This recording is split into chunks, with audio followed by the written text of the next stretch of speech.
en direct sur l'île Mode.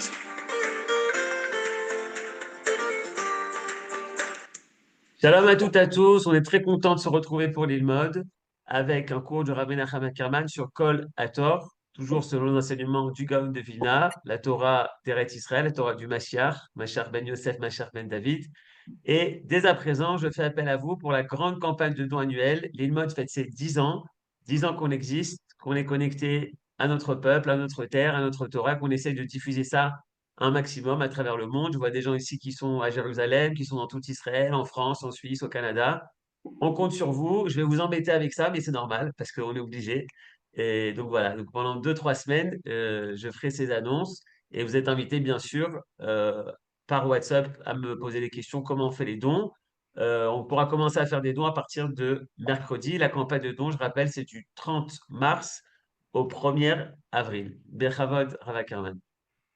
C'est-à-dire, ce que je voudrais aussi rajouter qui est très important, c'est que, si je peux me permettre, c'est-à-dire qu'aujourd'hui, dans l'enseignement qui se fait comme ça, c'est en tout cas en Israël, les Éméon Mekoubal, c'est tout à fait accepté que les cours soient payants. C'est-à-dire que les gens, pour pouvoir participer aux cours, ils doivent payer. C'est pas techniquement, c'est pas difficile. Et il faut se souvenir que autant les cours de Midrashet Yehuda que les cours de Lilmod sont des cours qui sont en fait ouverts pour avoir une plus grande diffusion, qui sont ouverts au public gratuitement dans le monde entier. Et donc, je pense que les gens qui ont la chance de profiter, c'est moralement normal de chacun selon ses moyens ou en tout cas de répondre à l'appel de Johan au niveau de tout ce que Johan fait et de ce que l'Ilmod fait au niveau de la diffusion, et surtout de se sentir chalier Tibour, parce que vous tous, vous savez que on est tous ensemble, on est la Chaboura, hein, on se retrouve chaque semaine et on se connaît et on s'apprécie.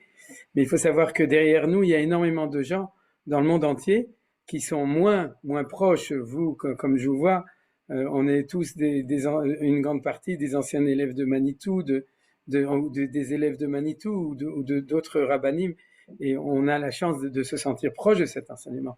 Mais il y a des gens par derrière qui reçoivent l'enseignement et qui, grâce à ça, s'approchent non seulement de la Torah, mais de Torah Terre Israël. Et vous êtes peut-être conscient, mais je peux vous garantir qu'il y a un impact absolument énorme, parce que souvenez-vous qu'avant, à part le rabbin de sa petite communauté de Saint-Ouen, ouais, les gens souvent ils entendaient aucune voix et c'était pas la voix de Torah Terre Israël. Donc il faut savoir combien aider l'Ilmod, c'est aider un très grand projet au niveau de la diffusion de la Torah d'Eretz Israël. Et grâce au Covid, c'est une grande révolution dans la diffusion de notre Torah dans le monde. Je reçois énormément de feedback, des gens qui me disent oui, je suis Jébacoa très très loin dans tous les sens. Et puis, ouais, dans tous les sens, parce que par exemple, justement, au niveau des guérims, des gens qui sont même pas encore guérims, qui me disent oui, mais en fait, je commence à étudier la Torah, qu'est-ce que tu étudies? Ben, j'écoute les cours de trucs et de trucs, etc. Et Dafka, ça me parle et tout. Donc, sachez que ce que vous faites pour aider l'Ilmod, c'est aussi, c'est au-delà je veux dire, de remercier pour ce qu'on étudie, c'est aussi permettre de diffuser cette Torah qui nous est tellement importante, parce que je dirais que Belibé, nous, on sait que c'est Torah Temet, c'est-à-dire c'est la Torah Temet de notre temps, donc de pouvoir le diffuser partout. Alors, Johan, j'ai fait un peu de publicité clandestine tout de suite, et on peut continuer. Oui, vas-y, Nadine. Si je peux me permettre, j'ai l'impression qu'il y a une faute d'orthographe dans annuel, campagne annuelle derrière toi. Je sais pas, tu caches, on ne voit pas bien. Tu as mis un seul N à annuel? Ah ok, bah merci. Je vais Ok, changer. d'accord. Merci, Nadine. Excuse-moi, mais vaut mieux corriger maintenant. Non, c'est important, il y a des gens qui sont sensibles à ça, des fois. Mais c'est bien. Alors, on peut commencer le cours. Donc, on est dans le cours sur le collator. Bezrat Hashem, Blineder, j'ai donné déjà le programme jusqu'à Pessah. C'est-à-dire qu'à partir de ce mercredi jusqu'à Pessah, on fait que des cours sur Pessah. C'est-à-dire que ce soit dans le cours du mercredi, que ce soit dans le cours du lundi. Bezrat Hashem, dans le cours de lundi prochain, juste pour vous dire, les deux semaines à venir, on va parler de RF Pessah chez Chaliot Beshabbat, c'est-à-dire ce qui nous concerne, qui est exceptionnel. Comme on a fait avec Purim Meshulash, un cours de halacha et un cours d'explication de développement des choses, donc dans les 2 semaines, et le cours du mercredi, ça va être sur la civilisation d'Israël, la civilisation d'Égypte. Donc dans le cadre de ce qu'on étudie, on continue, mais on va s'occuper de Pessah, on va se préparer à Pessah, Bezrat Hashem, pendant 5 cours, les 3 cours de mercredi.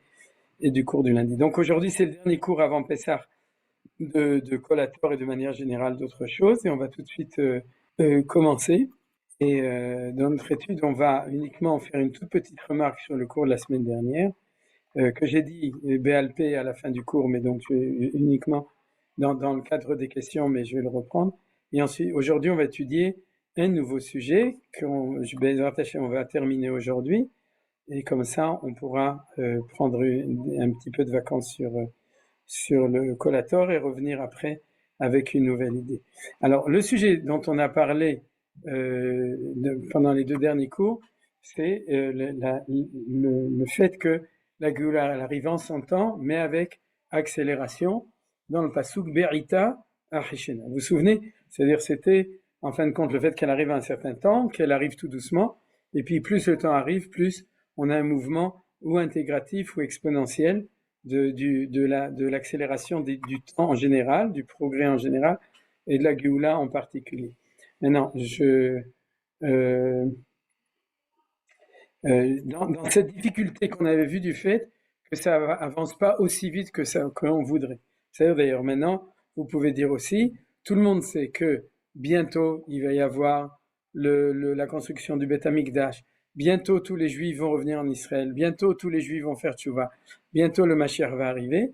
Tout ça, le bientôt, on sait que ça va arriver, mais de temps en temps on se dit, si ça pouvait arriver un tout petit peu plus vite, on ne serait pas mécontent. C'est-à-dire si on pouvait se débarrasser de toutes sortes de forces qui font opposition à tout ça, c'est-à-dire, comme on dit, s'il y avait des gens qui pouvaient se barrer du Shabbat, ouais, donc ce serait pas forcément si mal que ça.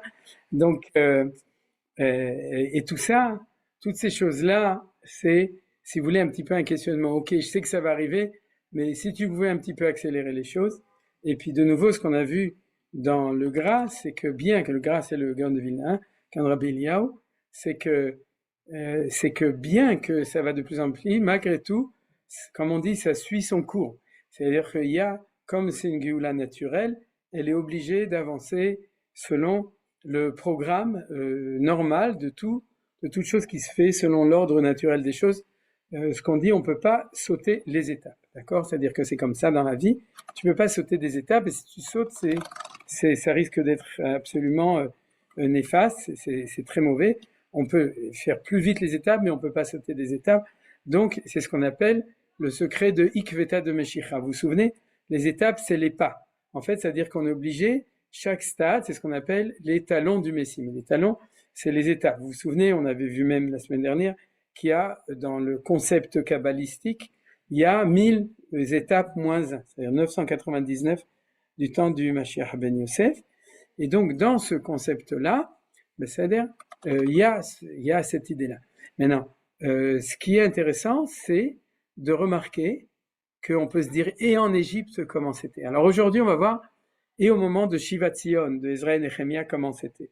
Ouais, mais on peut se demander, et à ce moment, la sortie d'Égypte, comment c'était. Et à ce moment-là, on se rend compte que le modèle égyptien de sortie d'Égypte, c'est l'antithèse du modèle moderne. C'est-à-dire que pourquoi? Parce que quand on est sorti d'Égypte, on a eu le phénomène contraire, qui est le phénomène d'une accélération absolument contre nature.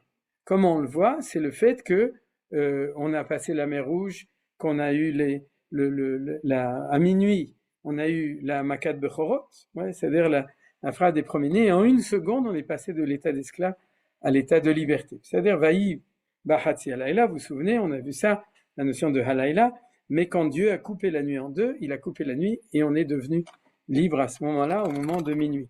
Et donc, on a un phénomène où le temps a été accéléré de manière absolue. D'après le Maharal, c'est une accélération qui tend vers la valeur de l'accélération du temps vers l'infini, c'est-à-dire un temps zéro, en fait, c'est-à-dire d'une accélération infinie, et donc d'un delta t qui est zéro. Ça, c'est un thème qu'on a déjà étudié dans notre cours, les années d'avant. Et donc, on a une notion qui s'appelle chipazon. Ouais, c'est-à-dire, et chipazon, ça veut dire accélération, d'accord?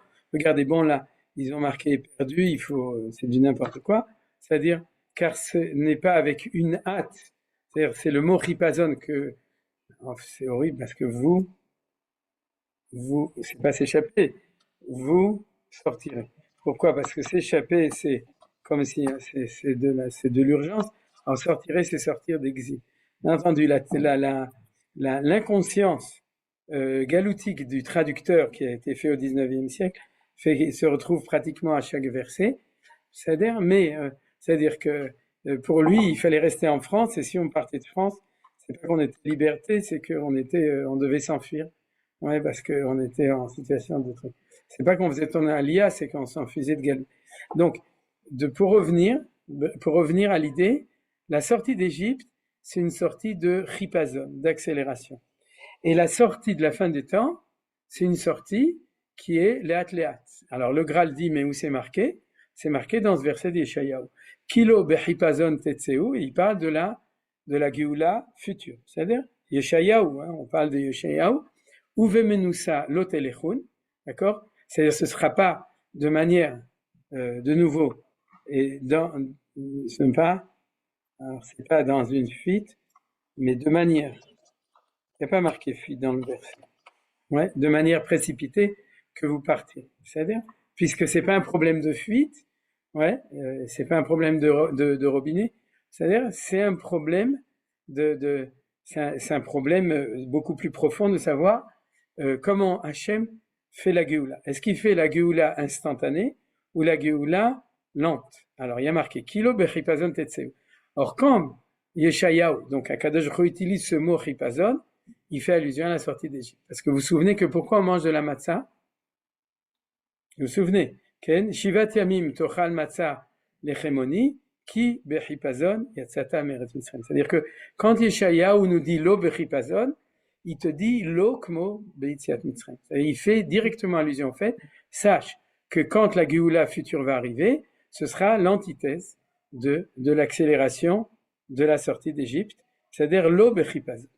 C'est-à-dire Lama, donc ça c'est très profond, parce que le qui, ça veut dire qu'on t'explique pourquoi c'est comme ça. C'est-à-dire, d'accord? C'est-à-dire, c'est pas Moshe qui va sortir d'Égypte de cette manière-là, c'est Hachem qui va devant et Eloké Israël qui va derrière. Alors, je veux pas donner l'interprétation, la vérité c'est que j'aurais dû plus préparer sur ce point-là, c'est-à-dire ça veut dire quoi? Que Hachem va devant et Eloké Israël derrière, mais je vais le dire tel que je le comprends, c'est-à-dire que, et tout de suite je vais l'expliquer, c'est ce que j'ai dit à la fin du cours la semaine dernière à propos d'une question. C'est une grande phrase de Rabbi Tzadok HaKohen Milublin extraordinaire sur ce verset-là, qui a dit comme ça. Il a dit que au moment de la première Géoula, si on avait été méritant, elle aurait été lente, et comme elle n'était pas méritante, comme on n'était pas méritant, elle était accélérée. Et au moment de la dernière Géoula, si on est méritant, à l'inverse, elle sera accélérée, et si on n'est pas méritant, elle sera en son temps, c'est-à-dire de nouveau d'après le temps. Alors j'explique les choses. La différence entre la première Géoula et la dernière Géoula, la Géoula d'Égypte et la Géoula de notre temps, c'est que là-bas c'était la naissance, et ici c'est l'apogée de l'histoire. C'est-à-dire, la différence, c'est que la dernière Géoula, c'est une Géoula d'une histoire qui est arrivée à sa maturité, alors que la sortie d'Égypte, c'est l'histoire d'une première Géoula, d'une histoire et d'un peuple qui est au début, donc qui n'est pas méritant, c'est-à-dire par essence.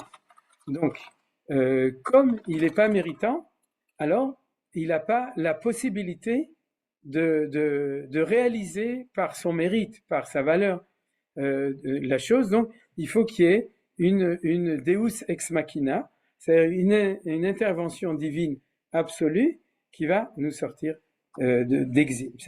Et c'est ça qu'on nous raconte dans la sortie d'Égypte, c'est que on nous raconte pas la valeur du peuple juif qui est sorti d'Égypte, on nous raconte la grandeur de Dieu qui a fait tous les miracles pour nous sortir d'Égypte.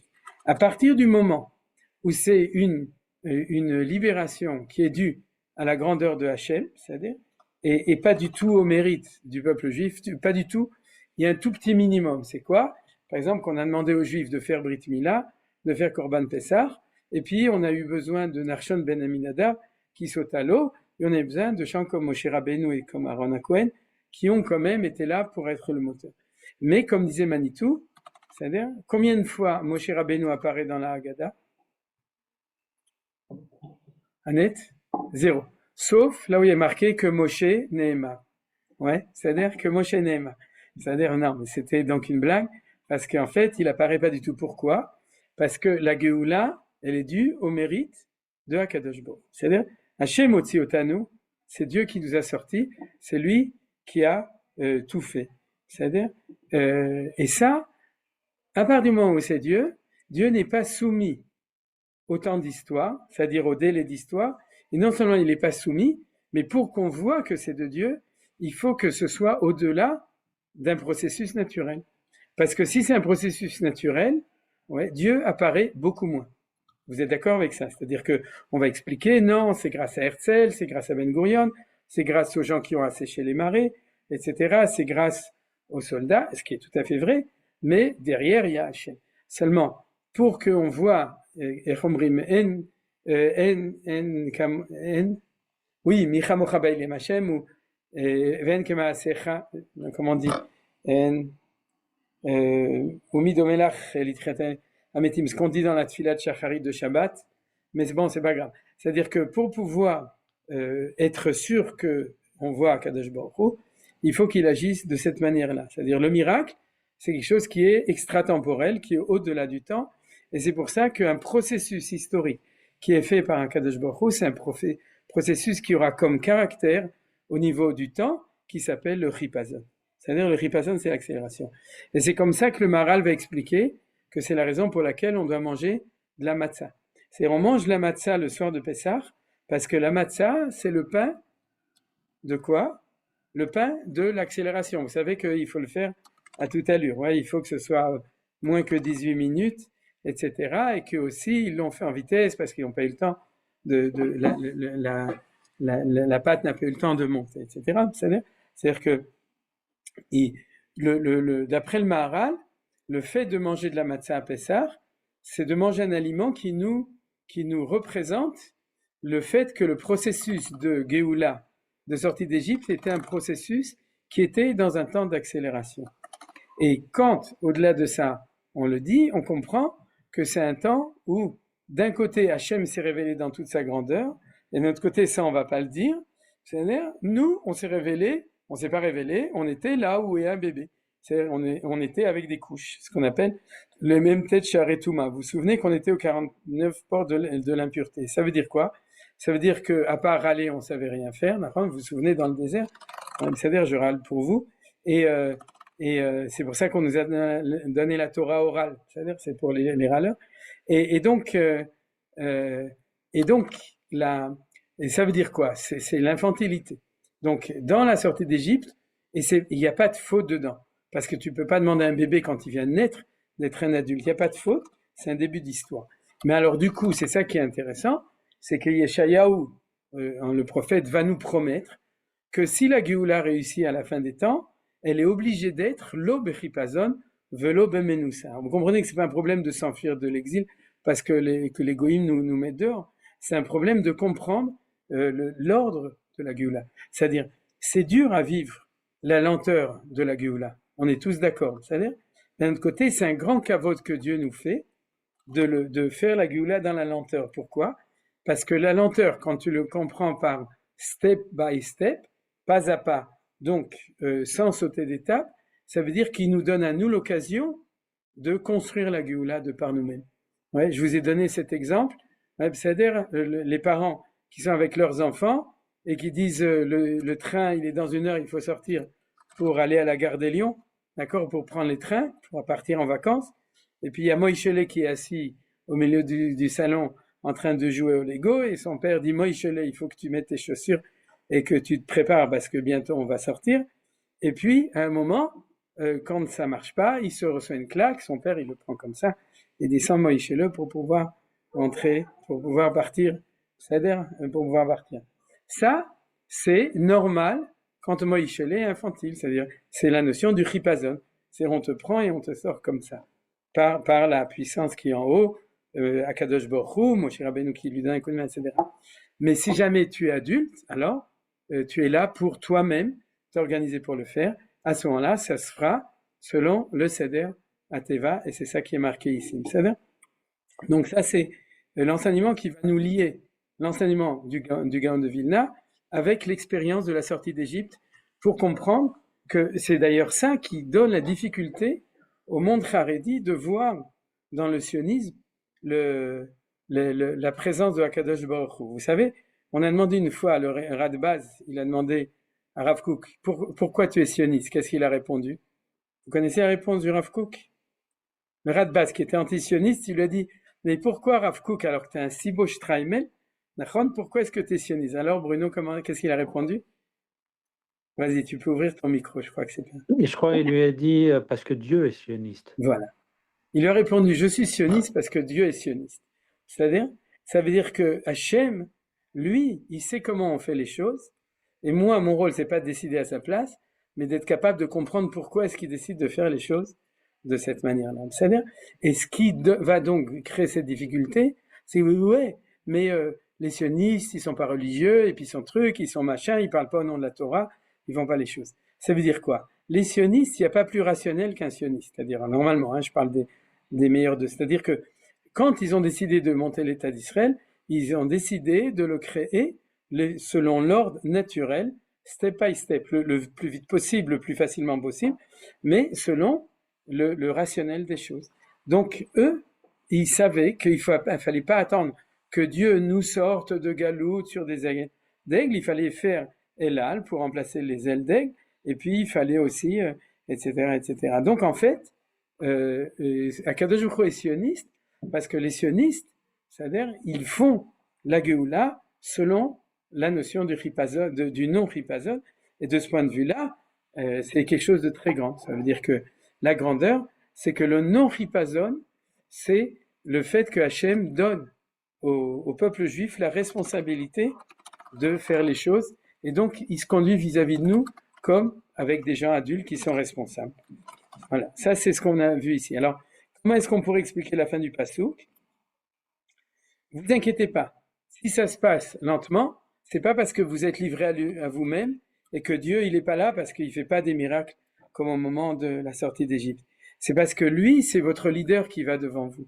C'est-à-dire, et celui qui est derrière vous, c'est Eloké Israël. Alors je dirais comme ça, Hachem, c'est le sionisme qui voit Kadosh Baruch Hu. C'est celui qui fait les choses parce qu'il suit l'idée de Géoula qui est devant. Et puis, le sionisme habituel, c'est le sionisme nationaliste. Il le fait parce qu'il voit dans le sionisme le Dieu d'Israël, Eloké Israël. C'est-à-dire qu'il voit la valeur nationale des choses.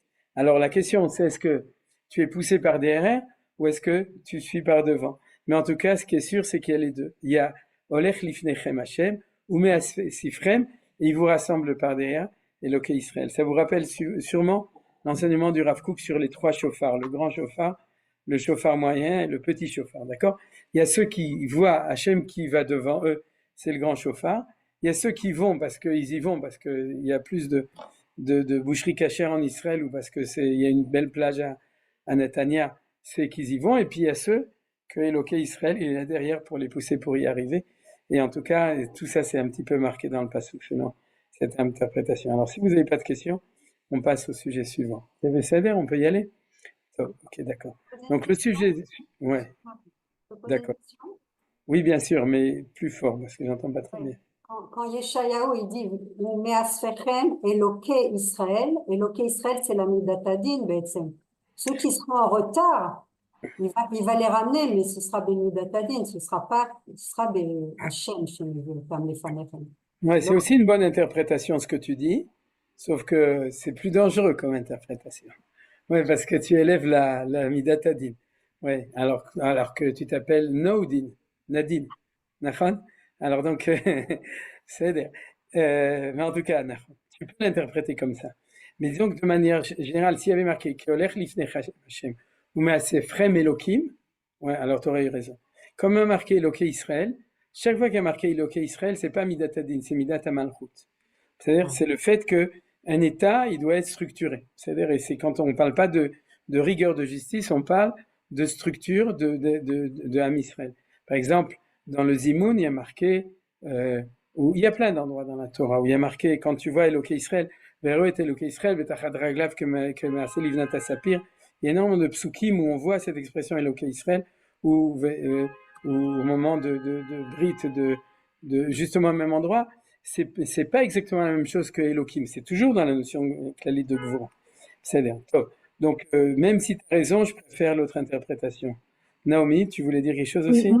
moi, c'était plutôt une question. Je crois qu'il y a quelque chose qui m'a échappé. Donc, je crois avoir bien compris la différence entre les deux Géoula et je suis d'accord avec donc l'Égypte et la future. Mais alors, à ce moment-là, à quoi s'applique ce qu'on avait lu, c'est-à-dire que l'heure venue, je me hâterai. Ça s'applique à la première Géoula, à celle Non, d'Égypte non, t'as raison, ou- non. Non, la Géoula de Mitzrayim, il n'y a pas eu d'heure venue, c'est-à-dire qu'il y a eu je me suis hâté. D'ailleurs, tu sais que Il y a eu une heure il a venue, avancé le il y a eu quai. le fait. On a bien lu que voilà, c'était plus possible et donc Dieu est intervenu. Donc il y a bien eu une heure venue. Enfin, je veux dire, il y avait un moment où c'était plus possible. Oui, mais attends, je m'explique. Pardon. Normalement, la Géoula, et ça Manitou, il explique très bien. Normalement, la Géoula de Mitzrayim, il fallait attendre 400 ans. Et on a attendu que 210 ans. C'est-à-dire qu'à ce il a fait 50% de réduction. Pas parce que on était méritant, parce que souviens-toi, dans la Gemara de Sanhedrin, Beïta Achishena, c'est-à-dire pas le Pshat, le drage de Chachamim, si on est méritant, à ce moment-là, il va accélérer. C'est-à-dire, il y a 1000 ans, il nous aurait sorti de Galout si on avait été méritant à ce moment-là. Et là, on est sorti de Achishena parce qu'on était déméritant. Et du coup, en catastrophe, au bout de 210 ans, il nous est sorti. Et comme disait Manitou, on a payé le prix au lieu de 190 ans, 1900 ans. Entre la destruction du deuxième temple 67 et le retour à Jérusalem 1967, il y a 1900 ans. Et comment c'est marqué? Baruch, Baruch Shechishev et Taket. C'est-à-dire, béni au moment où Veishe Amda, on dit Shechishev et Taket. Et le mot Ket, ça c'est Manitou, Gematria 190, Kouf Tzadik. Et Ichichev et Taket, c'est-à-dire qu'il a fait un cheshbon d'enlever 190. Et il dit, on a dû les rendre avec ribit de ribit, ouais, c'est-à-dire avec intérêt. C'est-à-dire, on les a rendus 10 fois plus.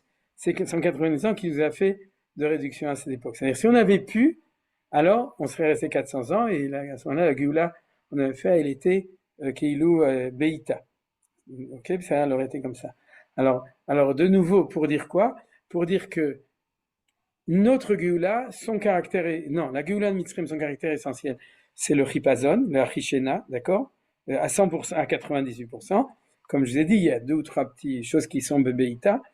Et notre Géoula a comme caractère essentiel l'Obechipazon. C'est-à-dire que ce qu'on appelle Kima, petit à petit, ou comme on dit, Akevot, c'est-à-dire stade par stade, step par step. Ça, c'est le caractère essentiel.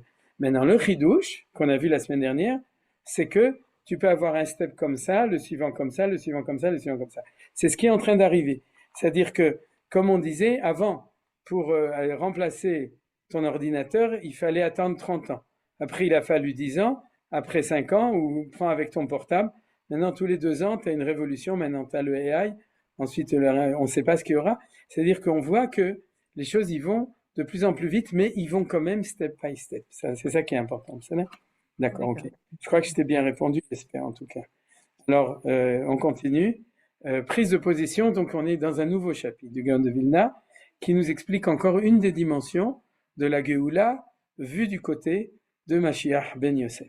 Alors, le titre, c'est Prise de position et conquête lors de la fin révélée. Vous ne pouvez pas encore comprendre tant qu'on n'a pas étudié. Alors, toutes les actions du début de la rédemption de notre époque et le commencement ultime de la dernière génération doivent correspondre à 2 lignes, la ligne d'Ezra et Néhémia, la ligne de Josué. Alors bon, traduit ligne, c'est en fait en 2 manières, 2 dimensions. Le traducteur a traduit comme ça. On peut réfléchir à un meilleur terme, si vous l'avez, on peut corriger. Mais en tout cas, il y a 2 manières différentes qui vont apparaître au moment de la dernière Géoula. Celle de Ezra et Néhémia et de Josué. Alors, qu'est-ce que ça veut dire la ligne d'Ezra et Néhémia et la ligne de Josué? Vous voyez tout de suite. Ezra et Néhémia, c'est la Géoula du 2e temple, et Josué, c'est la Géoula du 1er temple. Alors, vous me direz non, la Géoula du 1er temple, c'est pas Josué, c'est Moshe Rabbeinu. Mais vous répondra tout de suite le Gaon de Vilna, je te parle pas de la sortie d'Égypte, je te parle du retour en Eretz Israël. C'est-à-dire mon référent, quand tu veux savoir comment est-ce qu'on va revenir en Israël, alors tu as le sionisme de Josué et tu as le sionisme de Ezra et Néhémie. D'accord, vous êtes d'accord? Alors l'idée de Ezra et Néhémie, on l'a déjà vu, parce qu'on a vu que le Gaon de Vilna, il fait souvent référence, il a fait référence à Cyrus, vous vous souvenez? Et Cyrus, qu'il appelait Macher ben Yosef de son temps, puis on avait vu que c'était aussi Esther Amalka, et puis que c'est aussi justement Ezra et Néhémie, c'est le modèle deuxième temple. On a de la chance, parce qu'on a deux modèles. On a le modèle premier temple, c'est Josué, et puis on a le modèle deuxième temple, c'est Ezra et Néhémie. Alors on pourrait très bien se demander, et le troisième temple, est-ce qu'il va être comme le deuxième ou comme le premier? Qu'est-ce que nous dit ici le Gaon de Vilna? Oui, comme ça et comme ça. Contrairement à ce qu'on a vu à propos du temps d'accélération, où là, c'est pas comme la sortie d'Égypte, oui, mais par contre, il va y avoir quelque chose qui va ressembler au temps de Yehoshua Binu, Josué Yehoshua Binu, donc de la rentrée en Eretz Israël. Donc, si on veut apprendre comment ça se passe de notre temps, il faut étudier le livre de Yehoshua et le livre de Ezra et Néhémie. Il faut étudier le Tanakh pour voir les deux ensemble. Alors, comment est-ce qu'il va organiser cette double lecture des choses sur quel point? Alors, le point qu'il va voir, regardez, on continue, c'est comme ça. Notre maître, le Gaon, a dit, dans Aderet Eliyahu, Dvarim 11, il faut savoir, Aderet Eliyahu, c'est le commentaire du Gaon de Vilna sur le Chumash, que tout le monde connaît, c'est-à-dire n'importe quel Bachou Yeshiva d'une Yeshiva lituanienne, si vous lui demandez qu'est-ce qu'a écrit le Gaon de Vilna, il vous dira Aderet Eliyahu sur le Chumash, et ce commentaire sur le Shulchan Aruch. Donc, dans Aderet Eliyahu, chapitre Dvarim 11, au sujet du verset dans Dvarim 11, bon, on n'a pas besoin de le mettre aussi. D'accord, il y a marqué comme ça. Alors aujourd'hui, donc, on va commencer par l'étude de son commentaire sur un pasuk de la Torah. Ki atem ovrim et ayarden, lavo la reshet, dans Parashat Kitavo, lavo la reshet et haaretz asher Adonai Elohechem noten lachem, virishtem ota vishaftem. Alors le début, c'est une introduction, Ki atem ovrim et ayarden, lavo la reshet et haaretz.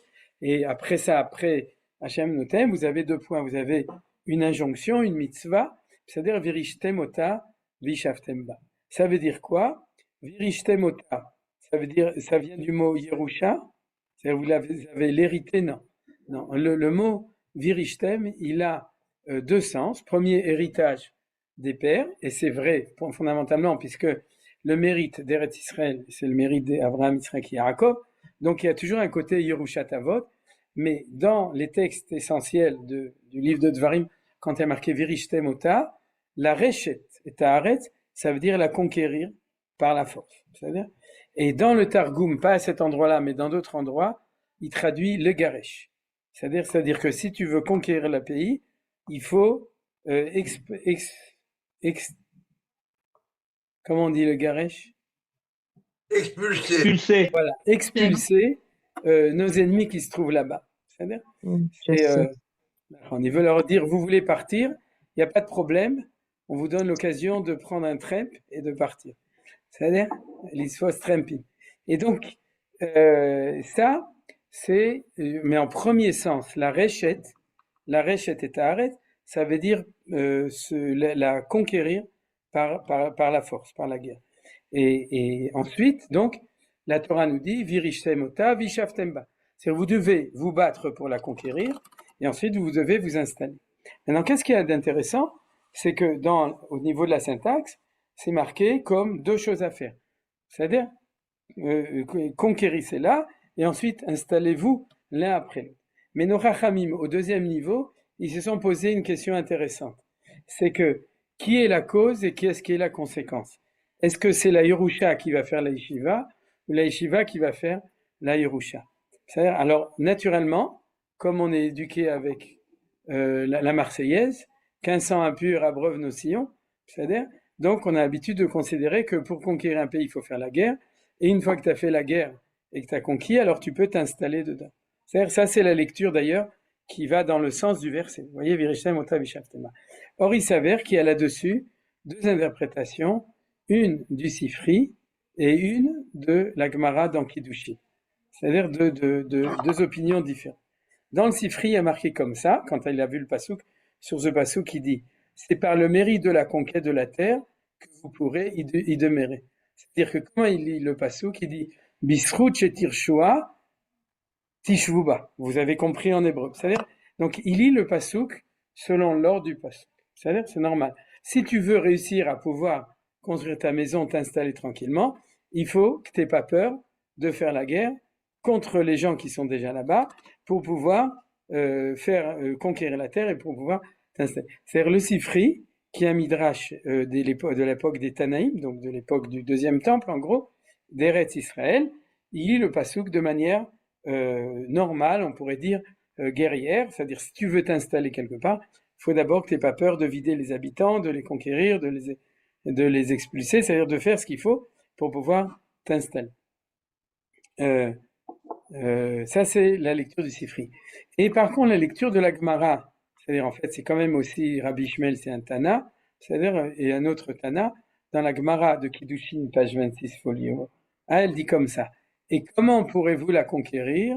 Par la Chazaka. Alors ça, c'est le texte tel que le Gaon de Vilna le dit dans la Deret Eliyahu, mais dans la Gemara Kiddushin, marqué par la Yeshiva, c'est le fait d'y demeurer. C'est-à-dire que quoi?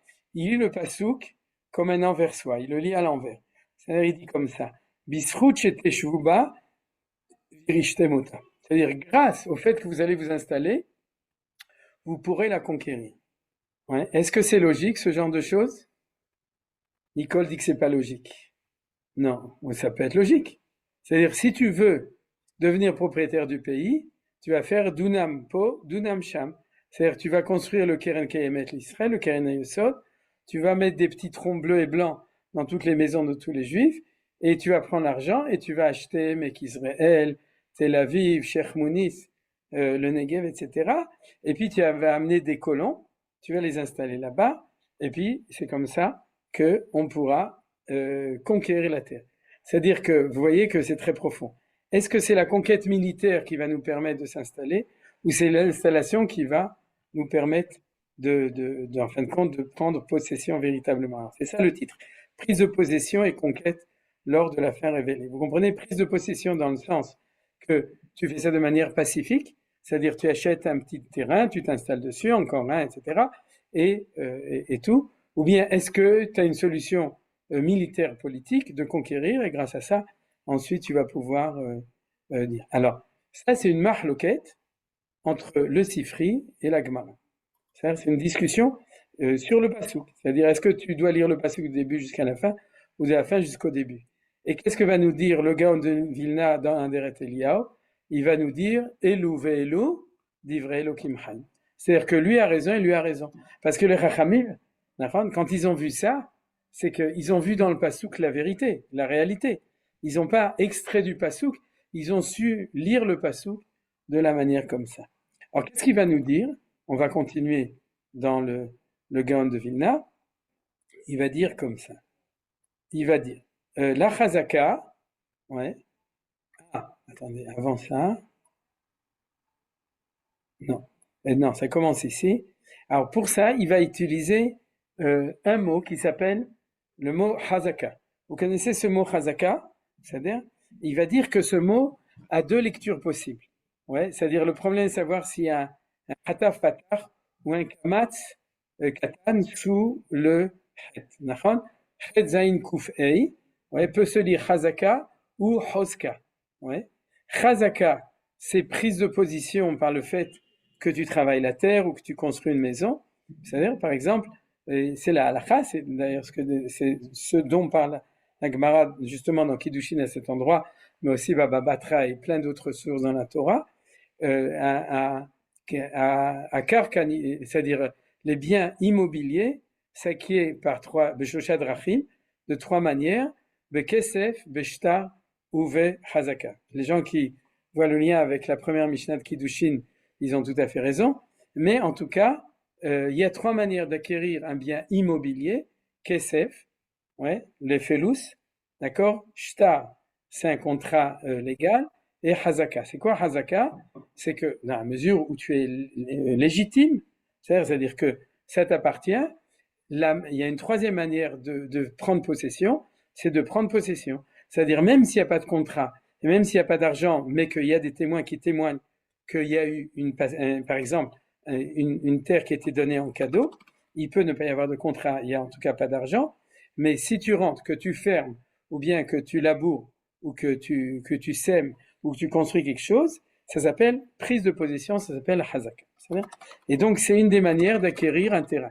Donc, par extension, c'est une des manières d'acquérir la terre d'Eretz Israël, donc d'amener la Géoula au niveau de la prise de possession sur la terre d'Eretz Israël. Et ça s'appelle hazaka. C'est-à-dire, hazaka dans le sens, ani marzik, c'est-à-dire j'ai possession. Murzak, l'arzik, d'accord, vous comprenez en ivri, ça c'est la hazaka. Alors dit le Gaon de Vilna, la hazaka consiste à planter et à construire afin de s'approprier l'ensemble d'un sol, et ceci est dans la ligne d'Ezra et de Néhémia. Et c'est là qu'on retourne à Ezra et Néhémia. Est-ce qu'à l'époque du deuxième temple, on a monté une armée pour conquérir le pays d'Israël? Non. Alors comment ça se fait qu'on est propriétaire à l'époque du deuxième temple de la terre? Parce que les Juifs sont revenus de Babylone, et puis ils ont pris possession des maisons, pris possession des champs, c'est-à-dire ou bien parce qu'ils étaient efkers, que personne ne les avait, ou bien ils les ont achetés à leurs anciens propriétaires, et puis ils ont commencé à construire des maisons, à travailler la terre, et puis quand les Goïms sont venus et ont dit mais ça nous appartient, ils ont répondu la terre appartient à celui qui la laboure, c'est-à-dire qu'il la travaille. C'est-à-dire, et c'est un concept qui est très important, malheureusement aujourd'hui, qui est utilisé aussi par les Palestiniens pour justifier leur justification. Mais Baruch Hashem aussi pour les Israéliens. J'ai un élève, il m'a dit que son beau-père habite dans le sud d'Israël, de Yehuda Veshomron, et qu'il est très content parce qu'il a planté il y a 9 ans et demi des oliviers, quelques dunams, et dit dans 6 mois, selon la loi ottomane, ouais, ça me revient non pas parce que j'ai acheté la terre, mais parce que personne ne m'a enlevé. Alors surtout, je vous dirai pas où c'est, parce que ça peut donner des idées. Mais en tout cas, nous aussi, on utilise la hazaka, bekitsu. Donc, bien entendu, c'était un endroit, il a volé à personne, c'était des endroits qui étaient déserts auparavant. Alors, qu'est-ce que nous dit le Gaon de Vilna? Quelque chose de révolutionnaire. La lecture du Bavli, de Maseret Kiddushin, qui le lit à l'envers, c'est-à-dire qui dit, si tu veux vraiment conquérir la terre, alors installe-toi. Ouais, c'est-à-dire, n'attends pas que les autres le fassent pour toi, fais ton aliyah, installe-toi à Soussia, et puis commence à construire ta maison, et à travailler la terre, et garder des moutons, c'est-à-dire, et à ce moment-là, automatiquement, cette terre, elle finira par être reconnue pour toi, puisque tu as le dévouement de ce qu'on appelle la Itiashut. Et Itiashut, c'est exactement le mot qui est marqué ici, Vishaftemba, vous comprenez? C'est la notion de Itiashut. Alors, il dit que ça, comme modèle historique, il a existé. C'est le modèle du deuxième temple. Dans le deuxième temple, jusqu'à la période Hashmonaïte, on n'a pas fait de guerre, tout simplement parce qu'on n'avait pas un gouvernement autonome, on n'avait pas eu le droit d'avoir une armée, on n'avait pas véritablement d'armée. C'est vrai que Néhémia a monté une petite armée malgré tout, heureusement, c'est-à-dire pour reconstruire les murailles de Jérusalem, mais en gros, c'est un petit peu annexe. C'est-à-dire, c'est anecdotique, c'est des petites unités comme ça, mais il n'y a pas un pouvoir central, une organisation militaire, etc. Et pourtant, le deuxième temple, on était propriétaire, en fin de compte, avec plus de 10 millions de personnes, de tout Eretz Israël, plus la Transjordanie, Ever Erden Mizrahi, c'est-à-dire que dans laquelle on s'était installé aussi, le Golan, la Jordanie et tout ça, ça faisait partie des frontières de Israël de l'époque du deuxième temple, à la fin du deuxième temple. Et tout ça, ça a été réussi grâce à la Hazaka, planter et à construire. C'est-à-dire donc, qu'est-ce que nous dit le Gaon de Vilna? Ça, c'est une manière qu'on doit réaliser au moment de notre Géoula, que le Mashiach ben Yosef, il doit réaliser les choses. C'est la raison pour laquelle, comme vous vous souvenez, ça a été amené comme témoignage, je l'ai encore lu hier dans un livre des descendants au 19e et 20e siècle, dans le livre qui s'appelle Chazon Tzion, des élèves du Gaon de Vilna, qui dit que tous les premiers élèves du Gaon de Vilna, ils sont montés en Israël avec un sac à dos, et sur le sac à dos, ils avaient une pioche, parce qu'ils disent, on monte en Israël non pas pour s'installer à la yeshiva, mais on monte en Israël pour commencer à labourer la terre, pour réaliser le projet du Mashiach ben Yosef, qui est Behazaka. C'est-à-dire, vous comprenez donc, ce qu'on connaît dans le sens de la Chalutziout, les kibbutzim, les moshavim, etc., c'est pas eux qui l'ont inventé. Ouais, ceux qui l'ont inventé, c'est la Tzionut du Gaon de Vilna. Après, ils ont repris la même idée, ils ont enlevé le nom Tzionut du Gaon de Vilna du Kol HaTorah, ils ont mis Tzionut générale, pas religieuse et tout, mais en tout cas, c'est pas eux qui ont inventé le concept de Hazaka, c'est inventé. Et comme je vous dis de nouveau, on a une référence extrêmement importante au niveau historique, c'est celle de Beit Sheni. Alors, continue le Gaon de Vilna, en cas de nécessité. Alors ça veut dire que il vaut mieux être pacifique si c'est possible, d'accord?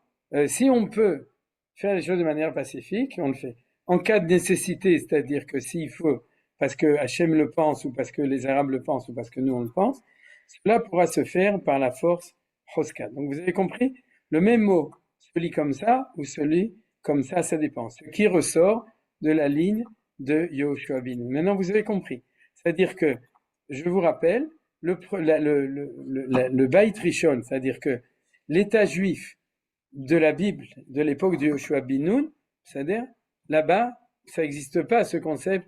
Discrètement, vous installez, vous achetez la terre d'un Cananéen, et puis après vous dites que c'est à vous parce que vous l'avez acheté. Ça s'appelle pacifique, pas du tout. À l'époque du premier temple, c'est marqué dans la Torah. Hachem dit à Yehoshua, Chazak ve'emat, et puis on a déjà fait tomber les Chomot et Yericho, et on a tué tout le monde là-bas. On monte une armée, Kol Yotzei de la Tzava Israël, etc.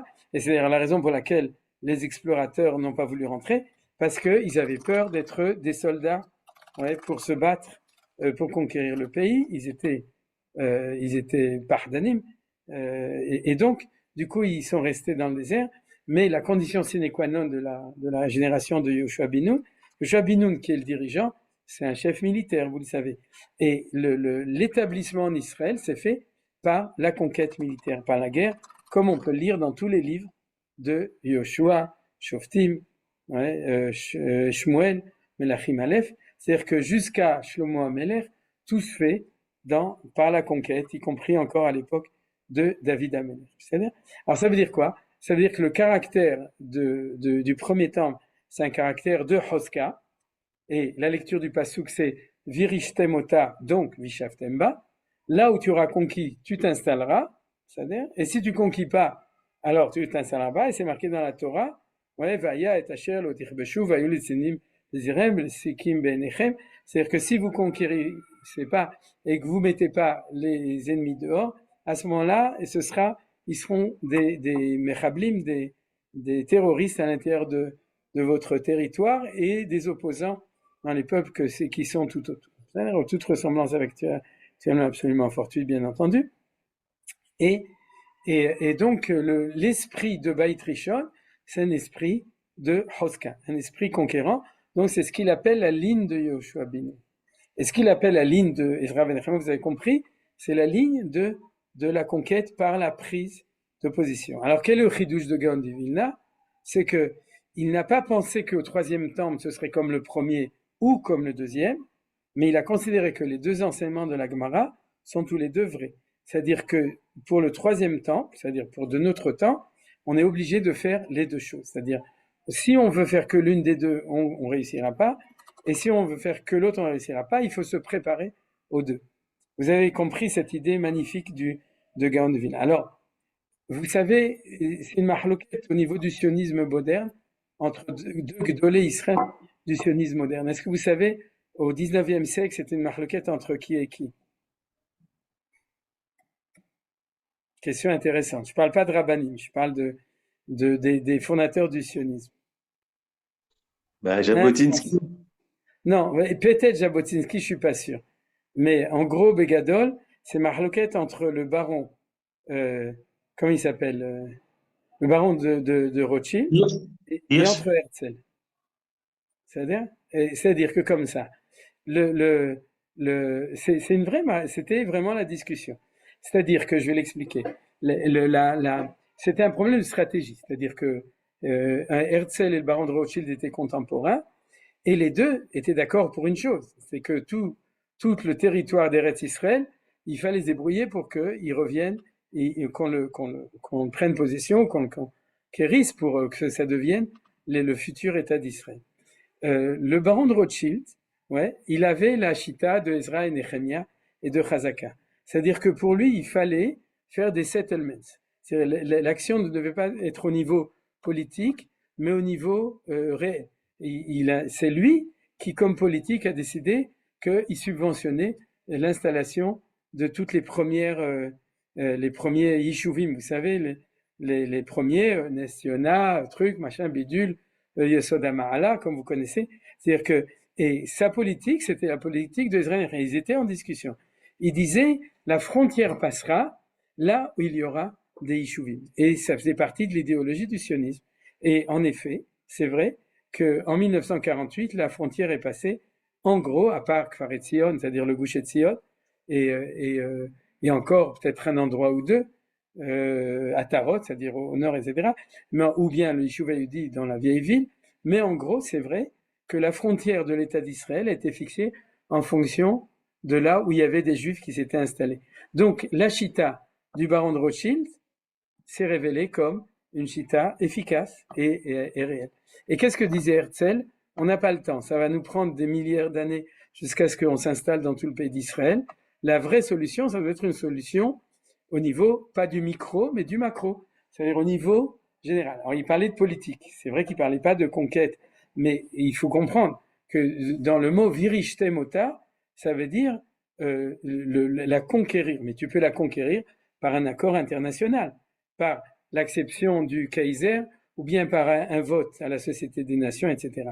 Et ça, c'était la vision de Herzl, qui avait une vision virishte mota, vishaftem ba. Alors que la vision du baron de Rothschild, c'est vishaftem ba, donc virishte mota. Donc vous voyez que c'est extrêmement intéressant, parce qu'une discussion que vous apprenez dans les cours de sionisme est en fait marquée dans le Kol HaTor, et ce qui est encore plus génial dans le Kol HaTor, est-ce qu'il a dit qu'il y en avait un d'eux qui avait tort dans le Kol HaTor? Non. C'est-à-dire, il a dit, toi tu as raison, et toi tu as raison, parce que c'est vrai. Et la vérité, elle était comme ça. C'est-à-dire que la frontière était fixée en fonction de la Hitiyashvut, mais si on n'avait pas fait la guerre en 48 et en 67, on ne serait pas là où on est aujourd'hui. C'est-à-dire que c'est quand même par la guerre qu'on a conquis le pays, mais aussi grâce à la Hitiyashvut, les deux ensemble. Donc Dieu, ouais, il était d'accord avec le Gaon de Vilna, c'est-à-dire parce que le Gaon de Vilna était d'accord avec Akadosh Baruch Hu. C'est-à-dire que Akadosh Baruch Hu était posek halacha comme le Gaon de Vilna dans son commentaire de Aderet Eliyahu dans le Chumash. Vous avez compris? Au lieu de dire qu'il y a une marloquette et qu'il faut décider est-ce que c'est la Gemara de Kiddushin qui a raison ou que c'est le Sifri qui a raison, et le Gaon de Vilna, dans sa prise de responsabilité de connaissance, il a dit toi tu as raison et toi tu as raison, et l'histoire a posteriori nous confirme que le Gaon de Vilna, il avait raison. Ouais, qu'est-ce qu'il veut dire Richos Zanet? Bechavod. C'est quoi Beseder? Juste, non, c'est quelqu'un d'autre. Il est 57. Donc, de mon point de vue, oui, si vous voulez, on a 2 minutes, donc on va terminer. Notre maître vous a indiqué une magnifique allusion dans le fait que les mots Ezra et Nehemia, ouais, ont la même valeur numérique que Yehoshua. Alors, vous me direz, mais les guématriotes, ouais, c'est pas grand-chose. Mais oui, c'est quelque chose de très beau quand on a établi les choses de manière intelligente. C'est-à-dire que ce qu'on appelle par Perot la Chokhma, c'est-à-dire c'est la périphérie de la Chokhma. Tout d'abord, il faut établir les choses au niveau de la Chokhma, et ensuite, quand tu vois une guématria comme ça, mais tu dis, mais c'est génial. Ça veut dire quoi? Ça veut dire que Elou Velu Divrei Elokim Chaim. C'est-à-dire la chita de Ezra Nehemia et la chita de Yoshua sont complètement différentes, mais ça c'est vrai, et ça c'est vrai. Alors maintenant, vous n'avez qu'à regarder si votre nom de famille, c'est aussi 391, et comme ça, vous saurez que vous êtes dans ce système. Yofi. Merci d'avoir visionné cette vidéo. Je vous invite à vous abonner à notre chaîne InMode pour plus de replays, de conférences, de cours, d'interviews. Cliquez sur le bouton juste ici et vous êtes abonné à l'InMode. À très bientôt.